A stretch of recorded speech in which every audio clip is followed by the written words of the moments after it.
Resimci, skulptor. 90'ncı yıllarda Beşalma Köyü'nün Historika Etnografiya Müzeyi'nin başı Atanas Karaçoban, Yıl Gagavuz Müzeyin çalışanların yüzlerini çiziyor. 2023 yılın yaz vakıdı İnce Zanaat Kurumu'na hem köyün historiasına portretlerle anıt gibi girecek. Gagavuzya'nın anılmış resimcisi Atanas Karaçoban Türkiye'de yaşıyor. Ankara'nın Hacı Bayram Veli Üniversitesi'nde üreticilik ediyor. Doğma yerine, ailesine o her bir yaz geliyor. Ama burada da durmamayınca işler. Portretleri grafika teknikasında naturadan yazıyor. Hiçbir kere böyle büyük düşünmeyi istemedim. Yani nasıl yapacağım, nasıl bırakacağım, iz bırakacağım. Beni öğrettiler işle. Hangi iz kalacak o kalacak. Ondan prost iz bırakma. Ondan çok işlersin, çok işler iz bırakmaya şansın var. Bunu yapamazsın, daha hiçbir şey yapma. Onun için ben savaşıyorum yapma, nasıl beğenmeyelim yırtayarım. Ama bunun için yapıyorum, bunun için yapıyorum değil. Ben işlerim nerede de olmasa körlenmesin yelim, körlenmesin gözüm, körlenmesin kafam. İşbirliği Anlaşması Beşalma'nın Dmitri Karaçoban adına Historika Etnografiya Müzeyi'nin hem Ankara'nın Hacı Bayram Veli Üniversitesi'nin aralarında yakın 10 yıla ilerler. Köprüyü kurumların arasında kuruyor resimci Atanas Karaçoban. Bu yılların içinde Atanas kız kardeşinin müzeyin başından Karaçoban Marin Ludmila'nın Beşalma Köyü'nde projeleri skulptura hem resimcilik ince zanaatlarında geliştirdiler. Var olan projekt her yıl temalarını değiştiriyor. Geçen yıllar Atanas Gagavuzya'nın anılmış insanların skulpturalarını yaptı. Bugün bağımsız yaratmalar müzeyde önemli yerleri tutuyorlar. Ludmila Dmitrievna'nın projeler düşünüyoruz. Yani boşa olmasın geleyim. Benim için de bir silah taraf ne için? Üniversite beni buraya yollarsa 10 gün daha kazanmış oluyorum. Bu taraftan da ince komandirovka oluyor bende. Üniversitede böyle tanınmış oluyor. Ben de bir şeyler yapmış oluyorum. Düşünerdik ne varınca yapmadık diye oldu bir ideya. Hani olsun o insanların angıları bugünkü günde müzeyin işini götürüyorlar. Angıları bugünkü günde kalırlar saklıda, yörtülü. Onlar istedik yapma bir projekt gibi. Atanas Karaçoban sayır anne vakit insana dini bağımsız bir bağışış. Onu insan faydalı düşer harcasın. Değil mi? Papadan böyle bir alışkanlık bana girdi. Yani en pahalı bu dünyada vakit. O vakiti boşa geçirerseydin, hepsi vakiti geçirir. Ama o vakit içinde, o vakiti boş geçirerseydin, sen Allah'ın yüzüne tükürüyorsun. Niçin? Sana verilmiş, biz onu saydık 24 saat. Sabah oluyor, akşamadan bilirsen nasıl böcekler bir günlük yaşayır. Onlar için o bir yaşamak. Onun için sen çekilirsin ölçmeye kendini yaşamını. Nasıl yapacaksın, nasıl yaptın, nasıl yaparsın. Günlük yap. Doğamızda da böyle. Bugünkü ekmeğimi bana bugün ver. Ben yarın için düşünmüyorum.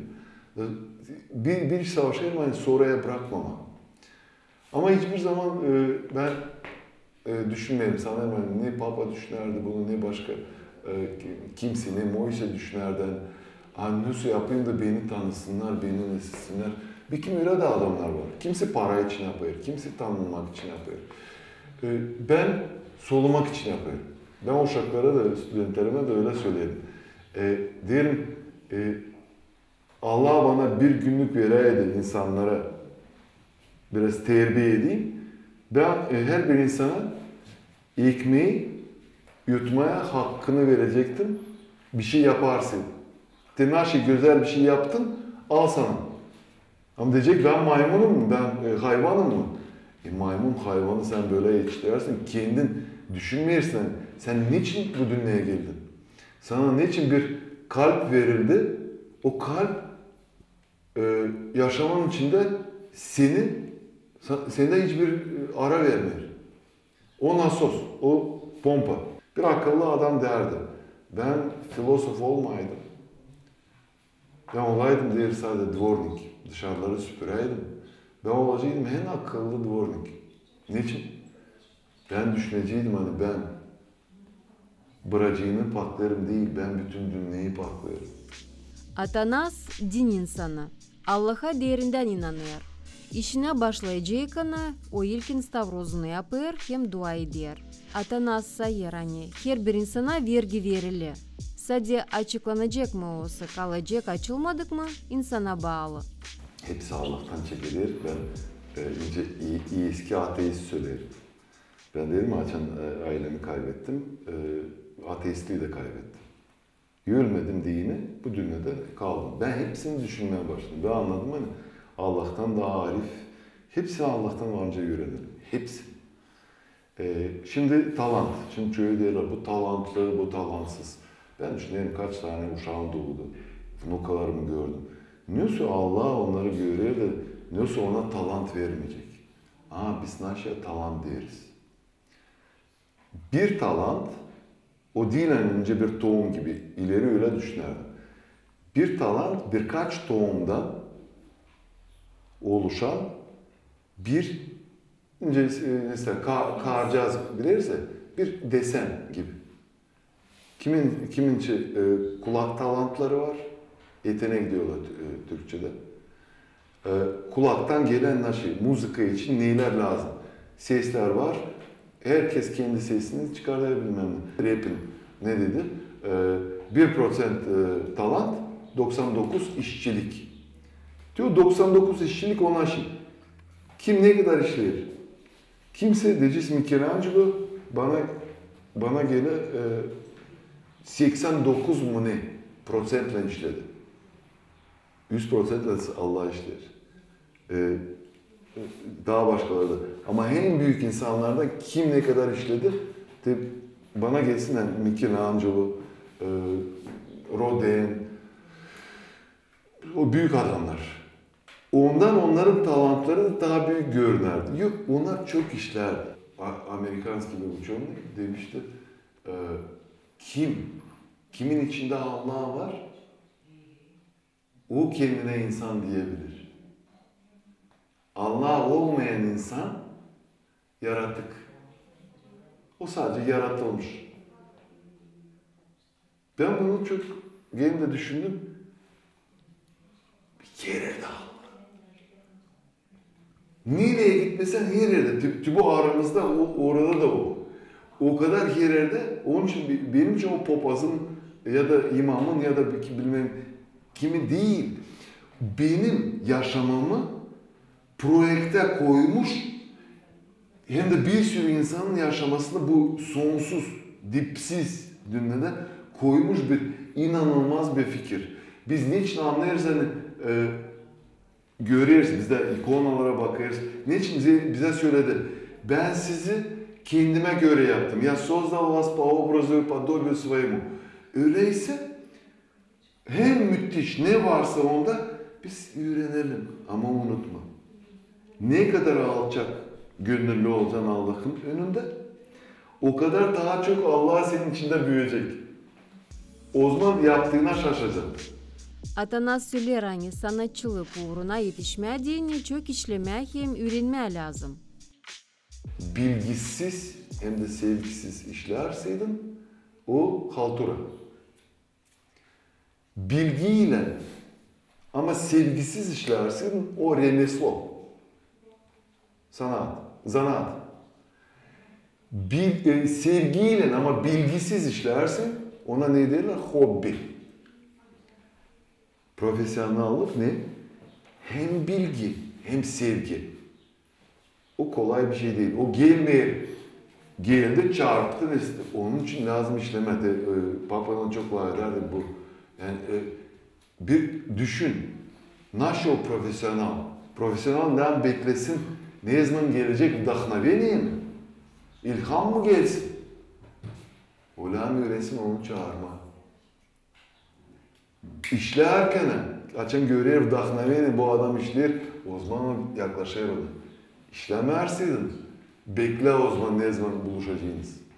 Bu yakışmıyor olsun. Onun için ben bunları bilerken bilirim yani, bana işleme kim bilir ne kadar daha neyse. Ama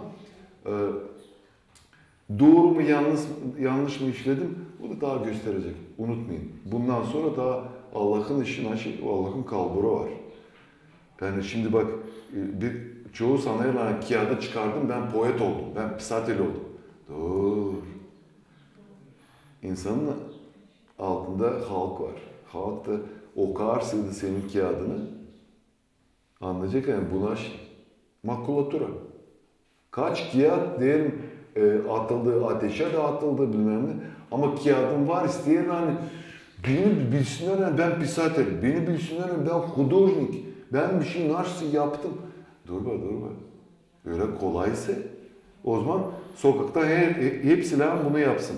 O zaman sokaktan geçen adam canı kolaysa mesela kana dayanarsaydı o zaman varınca kirurg olsun.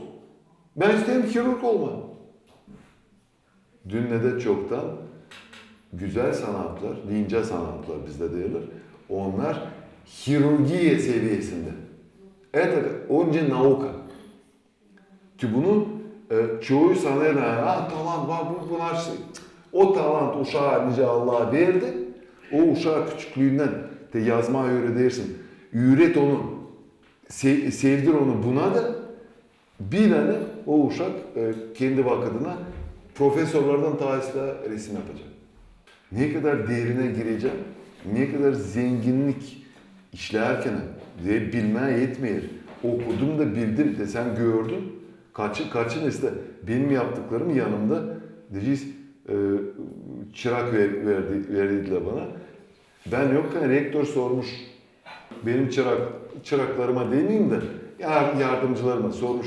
5 yıl hocanın yanındaysınız. Nasıl yapabileceğiniz mi? Hocam kalıbı varınca çekelim diyor ama nasıl bunu yokunca yapalım. Niçin? Bu bambaşka bir şey. Ama yani, bende bir şey oluyor. Neyden çekilir insan burnunu kalkmayabilirsin. Komşular geçiyorlar. Ya sende ıslah oluyor. Burada bir poet yazdım. Sen poetsin. Hadi sen de söylemem ha, poet değilim. Niye ben poetim? Da böyle geziyorlar birbirine sürmeyelerce ileri. Gagavuzlarda bu vardı. Doğru değilse ben biliyorum bir profesör, doktorun babası Gagavuz'un sertmiş. Yani kritikayı evden çıkarmış. Benim çocuğum doktor, bok. Kendine yerine gelsin. Ama çocuğu desin de ben bilirim o adamı. Это сильнейший доктор исторических наук. Sильнейший. No babası, ailesi bırakmayalım, burnunu kaldırsın. Grafika техникасында portretlerin kendi özellikleri var. Bir kalemle halis şedevr varınca yapma. Yer bilesiniz nice insanın iç, dış güzelliğini, havezini, karakterini çizmeye, gölgeleri hem yarı gölgeleri doğru göstermeye. Искусство наше. Biz de искусство, değil mi? Bizim niçin kabul eder insan? Değerli, bu karizmatik insan, bu dürük insan, bilmem ne. O neyi söylüyor? Yani bizim yapımız, biz yapıyı sadece görmeyiz. Biz bakarız insana, biz onun içinde enerjisini onu görürüz. Yaparken bunu lazım kullanmak. Deyince Van Gogh böyle kullanardı. Yani her bir dokunuşta bir duygu. Sen yokunca dersin kendine hudожник ama aldın eline karandaşı da senin ateş fışkırmayası kalbinden. Böyle soğuksa git de tahisle vur kafanın duvara. Ama aldıysan o kalemi sen kendini anlatırsın. Bir çizgi, bir anlatma. Ya da bir öpücük. Ben ona diyorum bir öpücük. Şimdi düşünün. Soğuk öpücük mü atacaksın? Bu boşluğa. Neyse Allah sevgi ister. Sevgi naş yok. İnsan karıştı. Naş yok sevgi. Ama öyle diyorlar. Kurtulacak kim sevmeye bilir. Bir kendi işinde de böyle bir şey lazım yapma. Biz lazım öğrenelim, sevme. Ben bunun dedim ya, teknik tarafını buldum. En büyük kim bunu anlattı? Van Gogh. Van Gogh o kadar işini severdi. Hani hiçbir dokunuş, boya dokunuşu ince. Daha kafası çatlayıncaya kadar öyle düşünerdi hani. Ne yana koyayım? Sonra oraya koyar ama öyle bir enerjiyle koyar. Ben sonra anladım hani her bir dokunuş enerjiyi taşır. Ondan soğuktan soğuk gelir, sıcaktan sıcak gelir. Papa da öyle derdi. Biz çok Rusçalar derdik de ben şimdi söylersem bunu biraz Türkçe'ye kaymış olabilecek. Ama onun dediği buydu. O zaman Türkçe söyleyeyim yani Rusça istemiyorsanız Türkçeyi söyleyeyim. Sana halis sanat, halis eser. Настоящее искусство, настоящее творчество. O verir bir duygu. Ama duygu farklı. Разные ощущения дает. Но оно разное. Или настоящее, или меняет вкус во рту. Или в ушах у тебя звенит. Или ты ощущаешь какую-то дрожь в теле. Nastoyaşi, halizden yapıldığı bir eserse ondan gelen bir enerji. Ben bunu dedim ya kendim denedim, gördüm mesela Van Gogh'un bir küçük tablosunu Moskova'da Pushkin Müzesi'nde gördüm. Oradan sansım Vysokavoldka gelerdi. Böyle uğultu geldi. Baktım bu ne? Ama o da bilmeyen, o da duymakta iş. Şimdi hepsi değil yani любовь ama kimseyi sevmemiş. Hepsi var der o rождение kimseyi doğdurmamış. Kimse acılar içinde doğdurmamış. Onun için inanırsın kim bunu yaşamış. Atanas Karaçoban kendisini şanslı sayır. Ani Karaçoban'ın ailesinde doğdu hem büyüdü. Resimci söyler hani babası Dmitri Nikolaevich sert üreticiydi. Bir kez dedim ya выставkalara gideriz. Der sen doğru bakmıyorsun. Ne demek istiyorsun? Ne için doğru bakmıyorsun? Yaklaşırsın. Oradan bakarsın gelir mi gelmiyor mu sıcaklık. Sonra bakarsın nice dokunmuş ressam. Nice çizgi gitmiş. O bunu bana söylemeydi. Ben bir alay uçtimi kaybedeceğim. Bu sistemi bana verdi. Değilse mi yaşayan uçtillerim? Her bir güzel işe ne ana bakıyorum orijinaline. Ben o girerim onun içine de girerim o ölmüş ustanın onun duygularını yaşarım. Bu öyle bir nesne. De ben şimdi yokunca söyleyeyim hani Michelangelo'dan bir şey öğrenmedim. Onlar yaşarlar ama kendi eserlerinden yaşarlar. Ben Papa'ya sordum günün birinde. Papa ben senin çocuğun olaydım. Sen beni seveciydin. Sanmıyorum dedim. Ben senin de skulptörü beğeniyorum. İnanın daha büyüğün de onlar kalacak nesneye.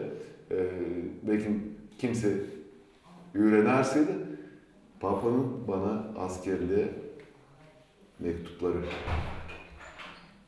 Çoğunda nice yazar? Поклонник вашего таланта, вашего Dmitri Karaçoban. Ama dedim ya bizde prenslik hem de knut pek nesteydi. Yanlış bu. Dedim ya bir kere sümmet ederdi. Ben sordum ne için sümmet edersin? Ama uşaktım kendim. 14 yaşında mı ne? Ne için sümmet edersin? Ben öyle değilim baba. Ben senin için söylemedim. Yerime koyardı hızlı. Ama sonra ben anladım. O sertti ama onun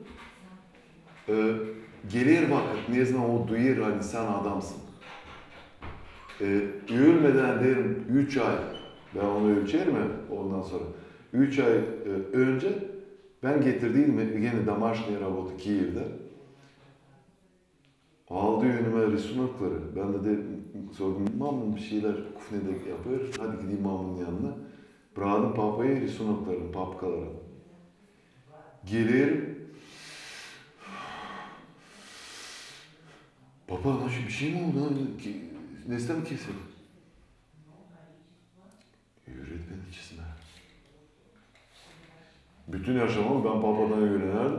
Papa der, öğret beni, naучи меня рисовать.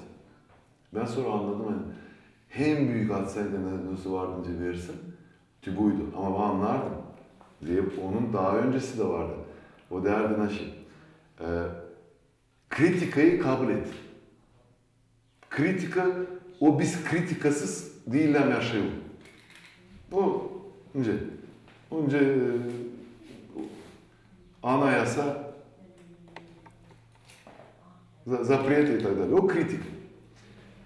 Onu kabul et. Ama methetmeyi kolay alma. Hem de bak kim metheder. Methederse senden daha büyüğü ya, o zaman sevin ama onu da kabul etmeyince kredi almışsın bankadan. Hem büyük faizinle. Ondan methetmeleri kolay kabul etme. O zaman sen ölmeyeceksin. O zaman senin yükselmeye her vakit nesne. Kim kabul eder methetmeyi? Kim kabul eder? Hani ben büyüğüm, ben ressamım, ben o öldü. Öler ne için? Büyümek için öler. Kemikleşir de yani bundan sonra bir şey olmayacak. Bunu hani anlarım hani o kemikleşme hepsinde olur. Naş yapma da en az kendi mesleğinde kemikleşmeme, kendini hep sopayla tutma. Papa'nın lafı vardı. Değilse süper, ne için lazım olsun? İli de süper, ili тебе lazım. Resimcinin yaratıcı bakışı portrede çekerken lazım görsün modelin yüzünü, formasını, paylarını, tenini, şapkını hem gölgesini. Girip kahramanın içine yaratmayı enerjiyle doldursun. Atanas Karaçoban kendi işlerine büyük kritika bakışından bakıyor. Beğenmediği portrede koparıp sıvıdır. Okul nasıl öğretir? Neden insana yönelik? İnsanı öğretmeye savaşıyor. Bizim gözümüz insanı küçüklüğümüzden tarıyor. Bu karı, bu adam. Bu öbür karı benim anam değil. Bu karı benim anam. Bu anamın kız kardeşi, kakusu. Bizim kafamız çekilir. Ama bak, bizde ne kadar materyal var? Birer burnu hepsinde, ikişer göz, ikişer kaş, ikişer kulak, birer ağız. Çene hepsinde var. Saç, şimdi nasıl diyeceğim? Uzun saçlı karı mı oluyor? Bir alay uzun saçlı adam var. Neyse yaparsın da karı olsun, adam olsun. Bunlar hepsi bilgi. Yavaş bilgi. Da ben bir iş anladım hani o bilgiye ulaşma kemikten ulaşamayacağım. O büyük spesialistler olasın. Yani kemikten anlama bu karının kafası mı, adamın kafası mı? Ondan ama kemiği öğrenirsin. Da ben onu da gösterdim. Nasıl diyeceğiz bir çelim kafatası derler. Onu yaparım da ondan sonra ne kadar istersen insan orayı ekleyebilecek. Niçin? Orada hepsi değişir. Burada ölçüler değişir. Kimisi yukarıda, burada ne kadar toçkan var o kadar çıkarır. Ama bu da yetersiz. Bu bilgiler teknik bilgileri. O %50 nasıl ister benim profesyon.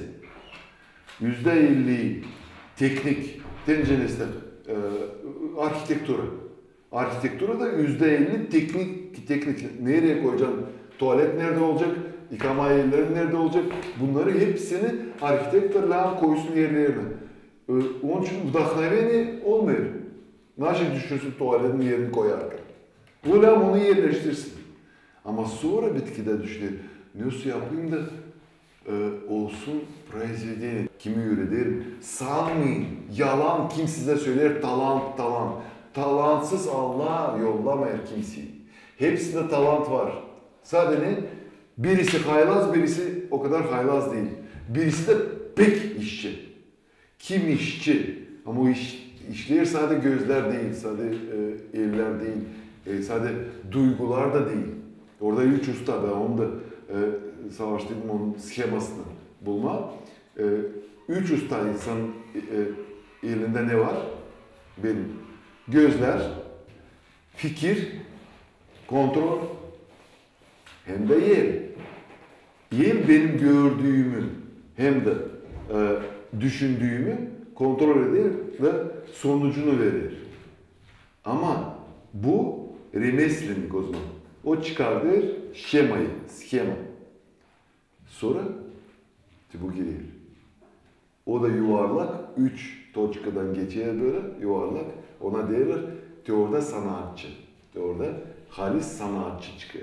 De zanaatçı, bu Arapçadan, zanaat da Arapçadan. Sanat o zanaatın üstü. Sanatın içinde zanaat da var. Onun için bizde zanaat deyince sanıyorlar hani iskusu değil, zanaat remeslo. Gagauzların kulturasının ince zanaat ustasından Dmitri Karaçoban'dan başladılan resimciler dinastiyası büyün ilerler. Varınca deme bizde gider dinastiya çeketti. Resimcilerin dinastiyası babamda, kardeşim, şimdi onun oğlu. Da o bir taraftan diyeceğiz hani var talantı. A bir taraftan ki o talantı o kendisi. O kendisi yaptı onu. O işledi. O bütün yaşaması işler. O oldu ben bilmiyorum. Varınca bu kadar da öğrenme. Kaç yıl öğrendik işte в частном порядке, küçücük kana, sonra училище, sonra üniversite, sonra aspirantura, sonra защита doktorska disertası, o hep öğrenmek. Diyeyim belki mesela şaşırım ne kadar varınca sürtme, bu kadar öğrenme. Ama o yapıyor bunu büyük havezle, zira o duyar, yani o lazım ona. Lazım, o işin hani, onda talant diyeceğiz naturadan. Onda talant babasından. Onda duygu, zor söyleme, yandan o alır o duygular, o bakır kişiye, ben de bakayım o kişiye. Ama nasıl görüyor o kişinin dibini, o kişinin gözünün köşesinde o fikirleri, angaları bakış açıları bize resimden gösterir.